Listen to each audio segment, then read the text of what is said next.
তাহলে নবীজির জন্মদিনে স্বাধীন বাংলাদেশের মাটিতে একজন মানুষের মৃত্যু হলো আর শতাধিক মতো মানুষ আহত হলো, কিন্তু এর পিছনে মূল অপরাধীকে আমি আপনাদের স্পষ্টভাবেই বলতে চাই, নোবেল বিজয়ী মোহাম্মদ ইউনূস সাহেবের সরকার। যুক্তি তর্ক দিয়ে সব কিছু পরিষ্কার করা যাবে, কিন্তু আজকের এই মর্মান্তিক ঘটনার জন্য একমাত্র দায়ী ইউনূস সরকার। বারবার বলবো, এমনকি মোহাম্মদ ইউনূস সাহেবের সমর্থকরাও আজ এই সত্যকে মেনে নিতে বাধ্য হবে। তবে তার আগে আমি দুটো ভিডিও আপনাদের সামনে উপস্থাপন করতে চাই, এগুলোই প্রমাণ হিসাবে কাজ করবে, যাতে আমি যেটা বলছি সেটা আরও স্পষ্টভাবে আমাদের সামনে উঠে আসে। বাস্তবতার সাথে এই প্রমাণগুলো মিলিয়ে দেখলে আজকের ঘটনার মূল কারণ খুঁজে পাওয়া খুব একটা কঠিন হবে না। তাহলে প্রথম ভিডিওটি একবার দেখুন। ঈদে মিলাদুন্নবী পালনের পক্ষ বিপক্ষের সমর্থকদের মধ্যে ভৈরব ও ব্রাহ্মণবাড়িয়ায় পৃথক সংঘর্ষে একজন নিহত হয়েছে, আহত হয়েছে অর্ধশত। কিশোরগঞ্জের কুলিয়াচরে ঈদে মিলাদুন্নবী পালনের পক্ষ বিপক্ষের সমর্থকদের মাঝে ধাওয়া পাল্টা ধাওয়া ও ইট পাটকেল নিক্ষেপের ঘটনা ঘটেছে। এতে মিলন মিয়া নামে এক ব্যক্তি নিহত হয়েছে। এই ঘটনায় আহত হয়েছে উভয় পক্ষের কমপক্ষে 30 থেকে 35 জন। সংঘর্ষ চলাকালে বাসস্ট্যান্ড এলাকায় 15 থেকে 20টি দোকানে ভাঙচুর হয়। খবর পেয়ে কুলিয়ারচর থানা পুলিশ ও ভৈরব সেনা ক্যাম্পের সদস্যরা গিয়ে পরিস্থিতি নিয়ন্ত্রণে আনে। এদিকে ব্রাহ্মণবাড়িয়ার কসবায় ঈদে মিলাদুন্নবী উপলক্ষে জশ্নে জুলুসে বাধা দেওয়াকে কেন্দ্র করে দুই পক্ষের সংঘর্ষে অন্তত 20 জন আহত হয়েছে। পুলিশ জানায়, সকালে আহলে সুন্নাত ওয়াল জামায়াতের উদ্যোগে ঈদে মিলাদুন্নবী উপলক্ষে একটি জশ্নে জুলুস বের করে কসবা শহরে প্রবেশ করে। এ সময় হেফাজতে ইসলামের পক্ষ থেকে এতে বাধা দেওয়া হয়। এক পর্যায়ে উভয় পক্ষের লোকজন সংঘর্ষে জড়িয়ে পড়ে। তো এবার আমি আপনাদেরকে দ্বিতীয় ভিডিওটা দেখাবো। এই দুটো ভিডিও একসাথে কানেক্ট করলেই আপনাদের কাছে সবকিছু একদম জলের মতো পরিষ্কার হয়ে যাবে। বুঝতে আর একটুও দেরি হবে না যে আজকের এই ঘটনার পিছনে আসল ষড়যন্ত্রকারী আর কেউ নয়, ইউনূস সরকার। এটাই প্রমাণিত হবে যে একমাত্র তারাই এই অশান্তির জন্য দায়ী। ভিডিওগুলো দেখে আপনারা নিজেরাই সিদ্ধান্ত নিতে পারবেন কোন সত্যটা আজকের চোখের সামনে এসে দাঁড়িয়েছে। দেখুন তাহলে ভিডিওটা।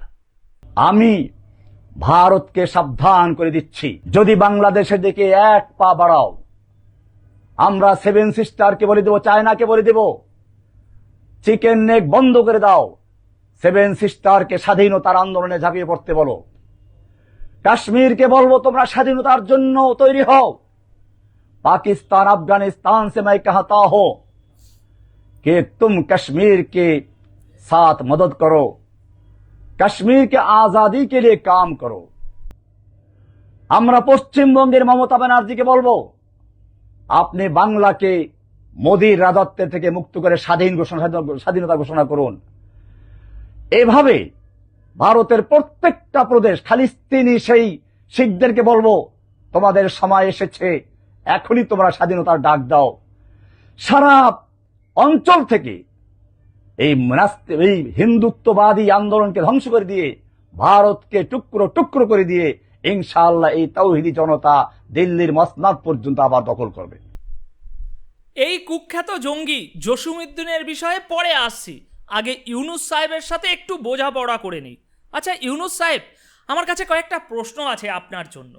শেখ হাসিনা এই জঙ্গি জসিমউদ্দিনকে জেলে পুরেছিলেন কারণ সে বাংলাদেশে জঙ্গি সংগঠন চালাতো এবং কয়েকজন মানুষকে হত্যা করেছিল, তাই দেশের শান্তি রক্ষার জন্য তাকে জেলে ভরে রাখা হয়েছিল। কিন্তু আপনি ক্ষমতায় আসার পরপরই এই জঙ্গি জসিমউদ্দিনকে জেল থেকে মুক্তি দিলেন। তাহলে আমরা তো ধরে নিতে পারি যে এই জসিমউদ্দিন খুবই ভালো মানুষ ছিলেন, তার কোনো জঙ্গি সংগঠনের সাথে কোনো রকম কোনো সম্পর্ক ছিল না, তিনি কাউকে কোথাও কখনোই হত্যা করেনি। শেখ হাসিনা তার নিজের স্বার্থে ইচ্ছাকৃতভাবে এই ভালো মানুষটাকে জেলের ভিতরে আটকে রেখেছিল, আর আপনার সরকার একদম সুবিচার করে তাকে মুক্তি দিয়েছে। একে ছেড়ে দেওয়ার পিছনে এটাই তো আপনাদের বক্তব্য, তাই তো? আপনার মতে জসিমউদ্দিন একজন নিষ্পাপ মানুষ এবং শেখ হাসিনাই তাকে ভুলভাবে জেলে আটকে রেখেছিল। কি ঠিক বললাম তো? না, শেখ হাসিনাই একদম ঠিক ছিল, কারণ এই নরপিশাচ জসিমউদ্দিন যে একজন আসল আতঙ্কবাদী জঙ্গি তা তার এই ভিডিওটা থেকেই স্পষ্ট প্রমাণিত হয়েছে। শেখ হাসিনা যে নৈতিক কারণে এই নর্দমার কীটটাকে জেলে বন্দি রেখেছিলেন সেটাই ছিল সঠিক পদক্ষেপ, আর আপনি একে ছেড়ে দিয়েছেন কোনো সুবিচার করে নয়। বরং আপনার নিজস্ব স্বার্থে আর আপনার স্বার্থসিদ্ধির লোভের কারণেই আজ নবীজির জন্মদিনে বাংলাদেশে এমন ভয়াবহ ঘটনা ঘটেছে। ব্যাখ্যা করছি। আর শুধু আজ নয়, প্রতিদিনই কোথাও না কোথাও বাংলাদেশের এরকম লজ্জাজনক ঘটনা ঘটছে, কিন্তু আজকের ঘটনাটি একটি বিশেষ কলঙ্ক, আর এর পিছনে আপনার স্বার্থসিদ্ধির প্রভাব স্পষ্ট। প্রতিদিন কোথাও না কোথাও মারামারি, কথায় কথায় খুনোখুনি, কাটাকাটি। আচ্ছা বলুন তো দেখি, এগুলো ঠিক কেমন সমাজে হয় জানেন? এটা সেই সমাজে হয় যেখানে দুষ্টু লোকের সংখ্যা অতিরিক্ত বেড়ে যায়। অন্যদিকে যেসব সমাজে কম দুষ্টু লোক থাকে সেখানেও এরকম ঘটনা ঘটে, তবে খুবই কম। তাই আপনি যদি এমন কুখ্যাত জঙ্গিদের কোনো সাজা না দিয়ে জেল থেকে ছেড়ে দেন, তাহলে আজকের ঘটনার মতো ঘটনা শুধু শুরু। আজ যা দেখলেন তা তো স্রেফ একটা ট্রেলার মাত্র। এরকম বহু ঘটনার সামনে অপেক্ষা করছে বাংলাদেশের জন্য, কারণ এই জঙ্গিরা সরাসরি মদত পাচ্ছে আপনার সরকারের কাছ থেকে। আর এই জঙ্গিদের অনুপ্রেরণায় সমাজে আরও উগ্রবাদী কাজ বাড়তে থাকবে দিনকে দিন।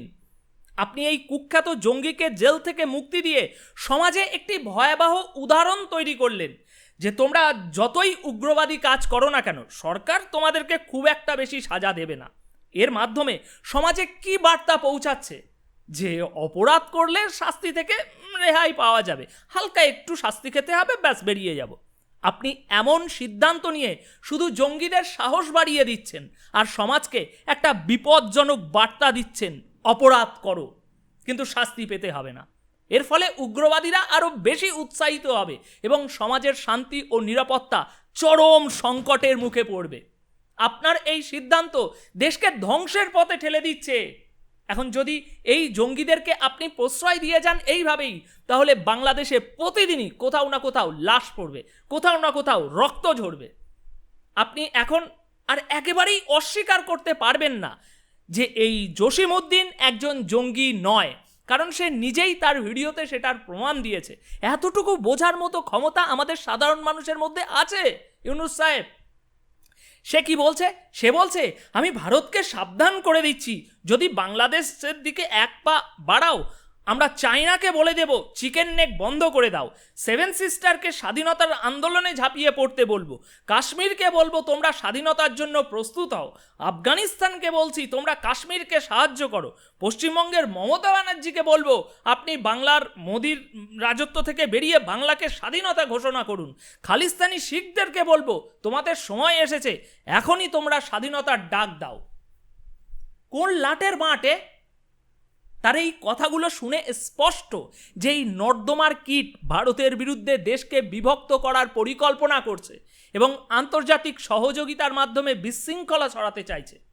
না, এই পিশাচটা তো কোনো চ্যাংড়া ছেলে না যে যা মুখে এসেছে তাই একটা বলে দিয়েছে আর পাঁচটা চ্যাংড়া ছেলে যেমন বলছে। এ যা বলছে তা নিশ্চয়ই গভীরভাবে ভেবে বিচার বিবেচনা করেই বলেছে, সেটা এর মুখ দেখেই বোঝা যায়। তাই যার বক্তব্যে সন্ত্রাসবাদ ও বিদ্রোহ ছড়ানোর ব্যবস্থা থাকে তাকে কিভাবে সাধারণ মানুষ বলা যায়? এটা তো স্পষ্ট প্রমাণ যে এই ব্যক্তি একজন জঙ্গি। সে খোলাখুলি সন্ত্রাসবাদী ভাষা ব্যবহার করে জনগণকে উস্কে দিচ্ছে এবং ভারতের বিরুদ্ধে যুদ্ধের পরিবেশ তৈরি করতে চাইছে। এখন যুক্তি দিয়ে বলুন, এই ধরনের হুমকি এবং পরিকল্পনা কি কোনো সাধারণ মানুষের হতে পারে? নিশ্চয়ই না। তার এই বক্তব্যই প্রমাণ করে দেয় যে সে একজন আতঙ্কবাদী এবং দেশের শত্রু। হাসিনা ঠিকই কাজ করেছিল। আচ্ছা এবার আপনি বলুন যে এই নরপিশাচ নর্দমার কীট জঙ্গি জসিমউদ্দিন প্রায় এক সপ্তাহ আগে ভারতকে হুমকি দিয়ে এরকম একটা ভিডিও বানিয়েছে, কিন্তু এতদিন হয়ে গেল আপনি কি এর বিরুদ্ধে কোনো অ্যাকশান নিয়েছেন? হ্যাঁ, মানতাম যদি এটা কোনো সাধারণ মানুষ হতো, সাধারণ কোনো চ্যাংড়া ছেলে, সাধারণ কোনো নাগরিক হতো, তাহলে হয়তো মেনে নেওয়া যেত। কিন্তু এ তো একটা কুখ্যাত ওয়ান্টেড জঙ্গির কথা, যা আগুনের মতো চারিদিকে ছড়িয়ে পড়েছে। সবার নজর এখন এর উপরে। তাহলে প্রশ্ন হচ্ছে, এমন একজন ওয়ান্টেড ব্যক্তি যার বক্তব্য এতটাই বিপজ্জনক, আপনি কি তার বিরুদ্ধে কোনো পদক্ষেপ নিয়েছেন? এতদিন পেরিয়ে গেল কিন্তু কোথাও কোনো সাড়া পেলাম না। তার মানে কি আপনি এই আতঙ্কবাদী কার্যকলাপকে উপেক্ষা করছেন? ইউনূস সাহেব, এই তো প্রমাণ হয়ে গেল যে আপনার সরকার জঙ্গি কর্মকাণ্ডকে মদত দিচ্ছে এবং এর পিছনে আপনার কোনো নিজস্ব স্বার্থ লুকিয়ে আছে। যখন একজন কুখ্যাত জঙ্গি খোলাখুলিভাবে একটা দেশকে হুমকি দেয়, তখনও যদি তার বিরুদ্ধে কোনো ব্যবস্থা না নেওয়া হয়, তাহলে এটাই স্পষ্ট যে আপনাদের সরকারের আশীর্বাদেই এই ধরনের জঙ্গি কর্মকাণ্ড বাড়ছে। জনগণ আজ এর উত্তর চায়, কেন এমনটা হচ্ছে? আপনি কেন এই জঙ্গিদের প্রশ্রয় দিচ্ছেন? যদি ভারতের বিরুদ্ধে কোনো অ্যাকশন নিতে হয়, সেটা করার জন্য সরকার বসে আছে, দেশের সেনাবাহিনী আছে, তারা নেবে। কিন্তু এই জঙ্গি কোন লাটের বাঁট যে সে চায়নাকে বলবে সেভেন সিস্টার দখল করতে, পশ্চিমবঙ্গের মুখ্যমন্ত্রীকে বলবে স্বাধীনতা ঘোষণা করতে, আফগানিস্তান পাকিস্তানকে বলবে কাশ্মীর স্বাধীন করতে? এ কি সরকারের থেকে বড় হয়ে গিয়েছে? এত বড় কথা বলার সাহস তার আসে কোথা থেকে? এ তো পরিষ্কার আপনি একে কোনো না কোনো ক্ষমতা দিয়েছেন, এবং সেই ক্ষমতার দমেই এই নরপিশাচ এমন হুমকি দিতে পারছে। তাহলে প্রশ্ন হচ্ছে, আপনার প্ল্যান কি এটাই যে দেশে এমন এক যুদ্ধ বা গৃহযুদ্ধের মতো জড়িয়ে ফেলবো দেশকে, আর সেই সুযোগে আমি 20 বছর গদিতে বসে থাকব? আপনার প্ল্যান কি তাহলে এটাই, দেশের ভিতর থেকে এরকম জঙ্গিদের দিয়ে উস্কানিমূলক হুমকি দেওয়ানো, যাতে ভারত উত্তেজিত হয়ে কোনো একটা অ্যাকশন নিতে বাধ্য হয়? আর সেই ঘটনাকে কেন্দ্র করেই আপনি কোনো নির্বাচন না ছাড়াই ক্ষমতায় টিকে থাকার পরিকল্পনা করছেন। এটাই কি আপনার প্রকৃত উদ্দেশ্য? দেশকে এমন এক সংঘাতে জড়িয়ে দেওয়া যেখানে জনগণের নিরাপত্তা তুচ্ছ হয়ে যায়। জনগণ ভোট নিয়ে আর কি ভাববে, নিজের জীবন নিয়ে তো আগে ভাববে। আর আপনি সেই সুযোগে নিজের স্বার্থ ধরে রাখবেন। দেশবাসীকে এখন সত্যটা জানতে হবে। এমন জঙ্গিদের হাতিয়ার হিসাবে ব্যবহার করে আপনি কি রাজনৈতিক ফায়দা তুলতে চাইছেন? এসব জুতোর ময়লার সমান জঙ্গিদের সাথে ভারত সরকার ভালোই বোঝাপড়া করতে শিখে গিয়েছে। এদের অবৈধ বাপ পাকিস্তান বিগত 40 বছর ধরে ভারতে আতঙ্কবাদী হামলা করিয়ে আমাদেরকে সেই শিক্ষা দিয়েছে ইউনূস সাহেব, সেই যোগ্যতা দিয়েছে কিভাবে এই নর্দমার কীটগুলোকে তাদের কুকর্মের সাজা দিতে হয়। এই ময়লা আবর্জনার সাথে আমরা ঠিকই ডিল করে নেব, এতে আমাদের খুব একটা চাপ হবে না। কিন্তু চাপ পড়বে বাংলাদেশের সাধারণ জনগণের উপরে। এখন যে দেশে দিকে দিকে সংঘর্ষ মারামারি চলছে, এতে করে সাধারণ মানুষের জীবন একেবারে দুর্বিষহ হয়ে উঠছে। তাদের ভবিষ্যৎ বলতে আর কিছু থাকবে না, কোনো স্বপ্নই তারা দেখতে পাবে না। আমি 10 বছর পর এটা করব, এটা হব, আমি এটাই করব, আমি এটা বানাবো, আমি এটা কিনবো। এই সোনালী স্বপ্নগুলো দেশের মানুষ আর দেখার সাহস পাবে না, কারণ তারা জানে না আগামীকাল তার জন্য কোথায় কি অপেক্ষা করছে রাস্তায়। হ্যাঁ, আমি বুঝতে পারছি এতে আপনার আনন্দ একেবারে ফুটে ফুটে বাল্লে বাল্লে হয়ে বেরোচ্ছে, কারণ আপনি নিশ্চয়ই এরকম একটা পরিস্থিতির জন্যই বহুদিন ধরে অপেক্ষা করে আছেন, যখন পুরো দেশ বিশৃঙ্খলার মধ্যে ডুবে যাবে, চারিদিকে শুধু মারামারি, কাটাকাটি, হানাহানি, হাহাকার চলবে, আর আপনি সেই পরিস্থিতির ফায়দা তুলবেন। তারপর আবার যখন একটা বিপ্লব হবে, তখন আপনি দেশ ছেড়ে টুক করে পালিয়ে যাবেন, আর বিদেশে গিয়ে বাকি জীবনটা আরামসে কাটাবেন। বন্ধুরা, এত সময় আমি বললাম, এবার আপনারাই বলুন, এটা কি মেনে নেওয়া যায়? দেশের এমন অবস্থায় আমরা কি চুপচাপ বসে থাকবো? এখন সময় এসেছে সরকারের কাছে জবাব চাওয়ার। কেন জঙ্গিদের এভাবে ছেড়ে দেওয়া হচ্ছে? কেন দেশের সাধারণ মানুষকে পরিকল্পিতভাবে এমন অস্থিরতা, যুদ্ধের মধ্যে ঠেলে দেওয়া হচ্ছে? আপনারা কি মনে করেন যে সরকার এই পরিস্থিতির জন্য দায়ী নয় কি? কমেন্ট বক্সে আপনাদের মতামত জানাতে ভুলবেন না। আমাদের সাথে একসাথে আওয়াজ তুলুন। ভারতকে বলছে যুদ্ধের হুমকি দিচ্ছে তো ডাইরেক্ট, তাহলে এখন কেন বাংলাদেশের ইউনূস সরকার চুপচাপ বসে আছে? এরকম একটা জঙ্গিকে মদদ দিচ্ছে ভারতকে হুমকি দেওয়ার। ভারত কি ছেড়ে কথা বলবে? যদি একবার অ্যাকশন নেওয়া শুরু করে, তাহলে কি হবে সাধারণ মানুষের জীবনে? এই লোভী নেতারা তো ঠিক লাভবান হয়ে যাবে, সেই জন্যই তারা এটা করছে, কিন্তু সাধারণ মানুষের কি হবে? গাজাতে একবার তাকিয়ে দেখুন, সবাই সবার নেতারা লাভ নিজেদের তুলছে, কিন্তু গাজার সাধারণ মানুষগুলোর জীবনটা দেখে আসুন।